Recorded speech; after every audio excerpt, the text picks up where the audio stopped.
سلام دوستان، من پوری بای هستم و اینجا پاور گیمه.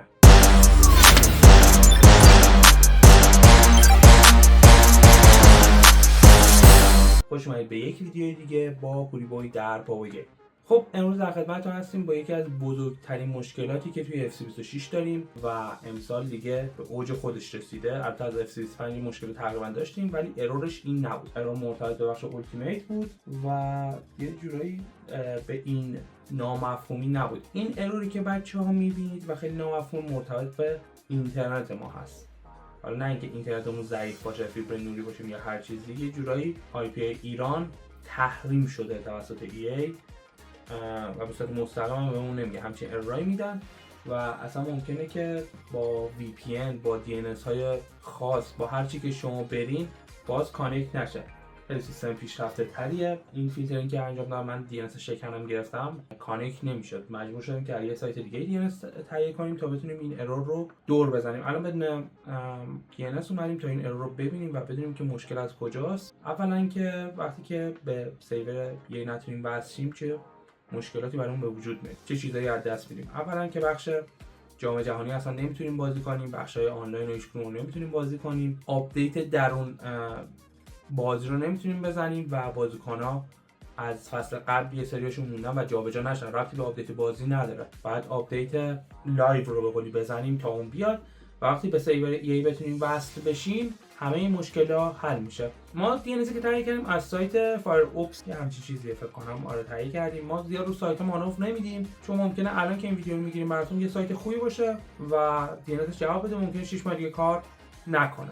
شما باید در جستجو باشید همیشه بهترین سایت و بهترین DNS رو و بهترین روش برای کانکت شدن و دور زدن نت ملی و نت ملی میگیره. حالا نت ملی برای فیلتر بود، الان دیگه از اون تحریم. بین فیلتر و تحریم مونده، یه سری چیزایی که تحریم هم نیستیم فیلتریم، یه سری چیزایی که فیلتر هم نیستیم تحریم، مثلا آدیو. خب یه DNS تهیه می‌کنید از سایت فایر اوپس، بعد IP تون رو ست می‌کنید باش. IP رو ست کردن خیلی راحته. مثلا با وای فای خونه‌تون می‌خواید وصل به کنسول، با همون وای فای وصل میشید به گوشیتون، میرید تو سایت خرید می‌کنید، می‌ذارید که آقا IP من اینه، من از این IP می‌خوام استفاده کنم برای بازی کردن و با همون میرید خرید می‌کنید.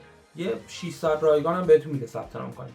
یه DNS مخصوصی داره، اینه DNSش 78 150 166 131 پایینش هم 132. این DNS مخصوصشه. وقتی که اشتراکیشو خریده باشین و IP تون ثبت باشه، من مثلا جو وصل کردم به وای فای خونه و با همین وای فای خونه رفتم، چند نورم زیاده، یه نور رو کم کنیم، رفتم با گوشی خریدم، یعنی IP PS5 هم گوشیم یکی بود، یعنی همون IP که میخوام PS5 استفاده کنم با همون رفتم خرید کردم که متوجهش باشه. بعد میام اینجا DNS رو میزنیم و کار سختی نیستش، فقط هزینه داره. یک ماهش خریدیم 249000 تومان فکر کنم، به نظرم ارزش داره. خب برمیگردیم داخل بازی، مثلا بخش سیزن که الان کانکت نمیشد، مثلا نمیومد به چرخ مستقیم، صفحه سفیده میومد و اجازه نمیداد. حالا برام پرسیده چون اکانتم قدیمی، میگه میخوای ایمیلت آپدیت کنی یا اون ایمیل قبلی اوکیه، ما میذاریم همون ایمیل قبلیمون اوکی. خب اینجا نمیرسید، ممکنه که اشتراک ممکنه اکانت ای نساخته باشین، لینک کرده باشین به اکانت شخصیتون یا اکانتی که میخواین باش بازی کنید.